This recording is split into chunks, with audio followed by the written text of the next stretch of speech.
Money FM 89.3. Best of Friday Night Live. Friday night at the movies. I have one question Yes. for our listeners.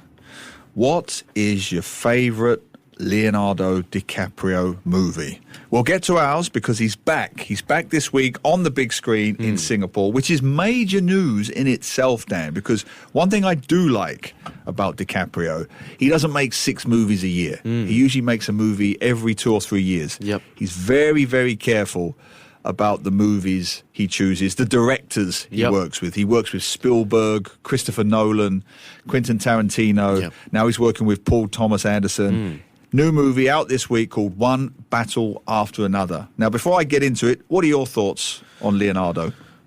Frankly speaking, I mean, everyone knows him from the Titanic, right? Yeah. And he was quite a hot shot back then, and I think a lot of girls were swooning over him as well. But, I mean, over the years, I feel like a lot of his craft or his works has been rather conflicting, let's just say. Right? Some people do enjoy the way he performs, the way he acts. Some people not so much. For me, I prefer to sit on the fence for this one. No. We're not allowed to sit on the fence on this show. Okay.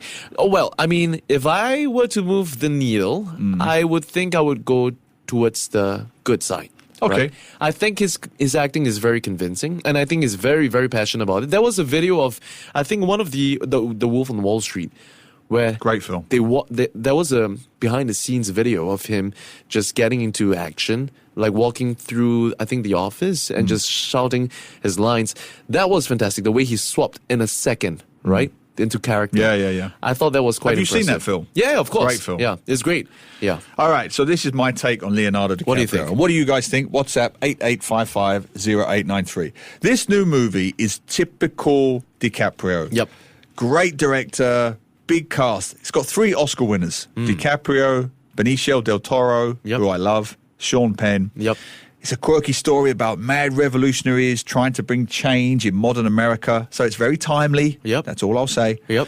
But this movie, to me, is a bit of a crossroads for DiCaprio because he's older. He's middle-aged now. He's 50. He's not a teen idol anymore. He's not a big box office idol. Yep. And cinema has changed since COVID. We know that, right? Yep. He used to be able to pull in a box office smash just on his name. Easily. Nobody can do that anymore. No. Tom Cruise can only do it when he's in an airplane. He can't even really do it with Mission Impossible. The last one was okay. It didn't take huge money. Yeah. So this movie is a very interesting crossroads for DiCaprio. This is my take. I think there's 2 DiCaprios. Okay. This is my theory.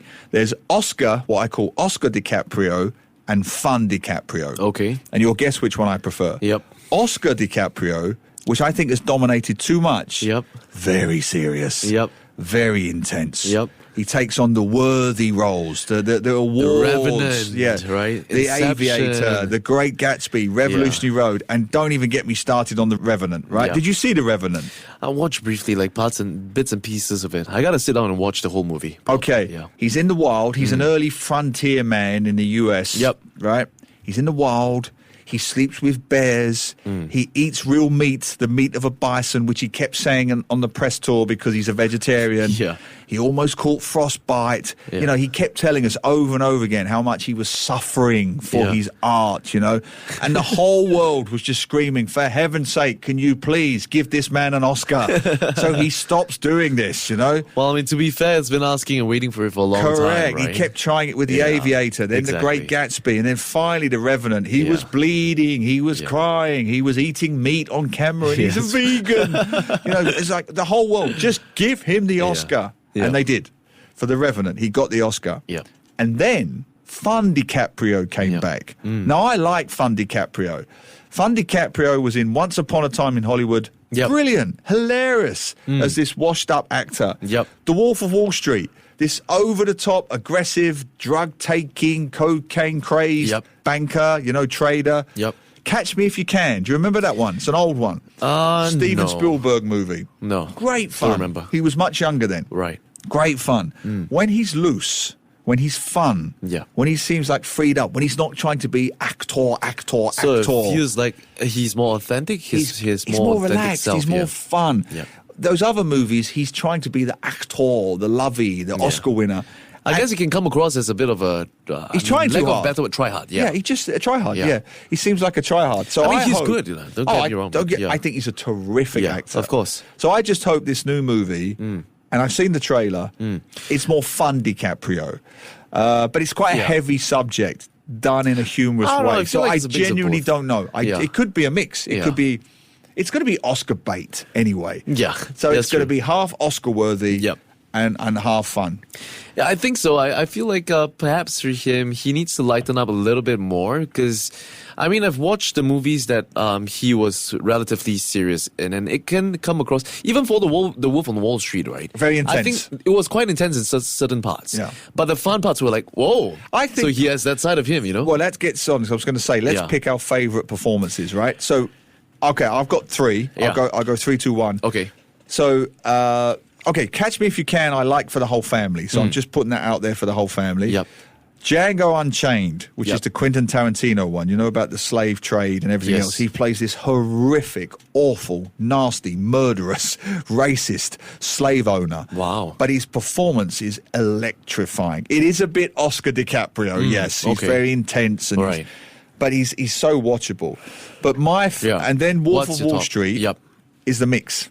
It's a bit Oscar DiCaprio. I'm with you on that. Yeah. And he got nominated. Didn't quite win. But it's a lot of fun in that part. There's a lot of playfulness. But it seemed a little bit too much when he was in his serious side. It's too intense. Yeah, a little bit too much. Which is, for me, number one performance. I know you haven't even seen the movie. Once Upon a Time in Hollywood. I wanted to watch that one. I've seen that movie 3 times. I love that film. Wow. Yeah. If anyone hasn't seen it, I think it's on Netflix. Once Upon a Time in Hollywood. Him, Brad Pitt. I got to give it a shot. Margot Robbie. Director is Quentin Tarantino. I think it's an absolute masterpiece. Fantastic. And I think DiCaprio is magnificent in that film. Well, I mean, granted, I haven't actually watched that film, but I guess my 2 picks for today would have to be, I think it's pretty obvious, Inception.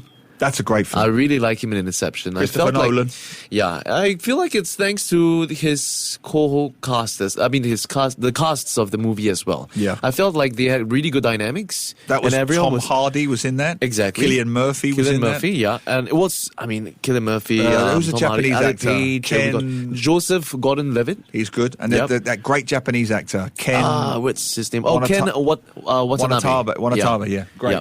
So, I don't know. I feel like thanks to the great the castings that he had, it kind of blended in really well with Leonardo DiCaprio, and it felt like it wasn't as intense because everyone was in the same mood, so it kind of balances it out. Wolf on Wall Street was really fun, but there was certain occasions where I sat down and looked at the way he was trying to be serious when he half the time was fooling around, right? It seemed a little bit much for a movie like that. So I guess if I had to pick one, I would go for the Inception. Yeah. I thought you were going to say Titanic.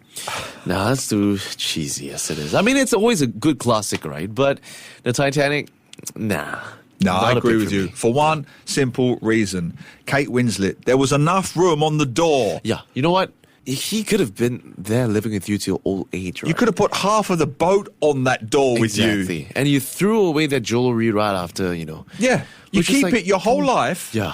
And then these people have spent all of their life savings looking for this piece of jewellery. Exactly. You're dying anyway, so you don't need it. Just give them the jewellery. So selfish. Selfish, really? selfish. I will never pick Titanic for anything. To listen to more great interviews, download our podcasts at audio.sg or download the audio app. That's AWEDIO, audio at the App Store and Google Play.